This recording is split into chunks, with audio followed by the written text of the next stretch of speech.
Well, hello, on this Thursday, we see some sunshine and most importantly, a dry day too after more rain yesterday. 62 hundredths of an inch picked up at the airport, bringing our April total to almost 2.5 inches. That's 41% above normal to date for the month of April.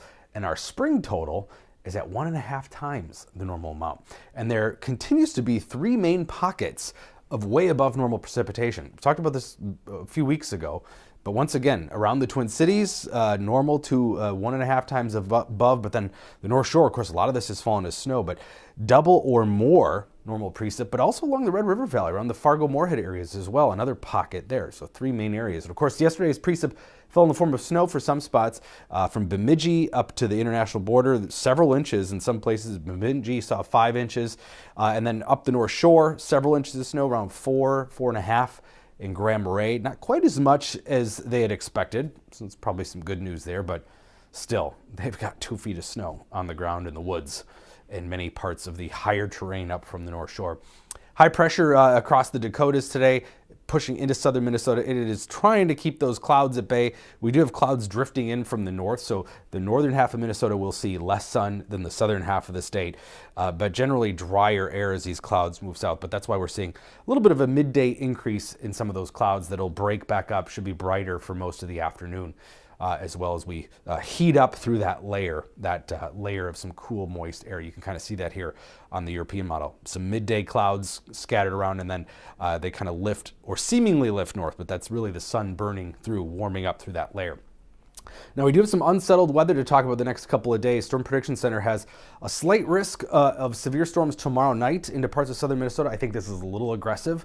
We'll talk about why maybe we won't see quite that many storms move into southern Minnesota, but it's possible that there could be some leftovers.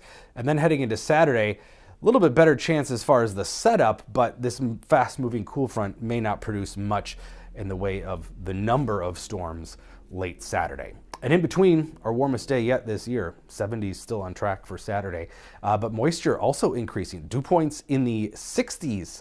That's what this yellow is, moving northward, so that by Saturday, not only will it be in the 70s, but dew points are going to be near 60. It'll be sticky. It'll actually feel warm and humid before that cooler, drier air moves in Saturday night. And with the heat, the moisture, comes some instability. This is the available energy for storms, especially over Nebraska late tomorrow.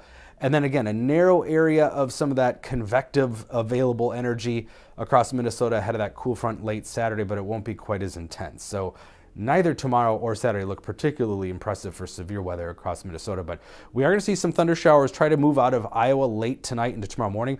Looks like some showers, maybe a clap of thunder tomorrow morning. That's riding the low-level jet, which is a stream of warm, moist air coming in just a few thousand feet above the ground. But then storms develop late in the day across Nebraska, and again, it doesn't look like most of those hold together. A couple of them could, though. That's why there's that risk, mainly of probably some hail, because these storms will be pretty elevated.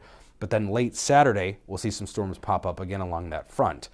So a couple chances of thunderstorms, some showers tomorrow morning. This is just looking at another model. Again, some scattered showers, leftover showers, maybe some thunder tomorrow morning. Again, riding that low-level jet, which is 60-mile-per-hour winds, 4,000 feet up. And then we'll watch for some storms to develop late in the day tomorrow. And again, maybe some of those holding together, moving across Minnesota late tomorrow night. That would be very late tomorrow night. And again, that would probably be mainly a hail threat, if anything. And then late Saturday, a hail and wind threat with some of those late day storms. But Saturday is going to be way above normal for one day across the central part of the country. Short-lived, though. Temperature anomalies for early next week, back below normal by 10 or more degrees across much of Minnesota. But there is a warming trend mid to late week next week. So despite a pretty chilly Monday, I think, by later in the week, we should see temperatures well into the 60s, if not 70s again. So this is the European model. By Thursday, back up into the upper 60s. The Canadian and American models bring back 70s, actually, by the end of next week. So not looking quite as long of a miserable stretch as what maybe previously. But a reminder, too, tomorrow's Earth Day.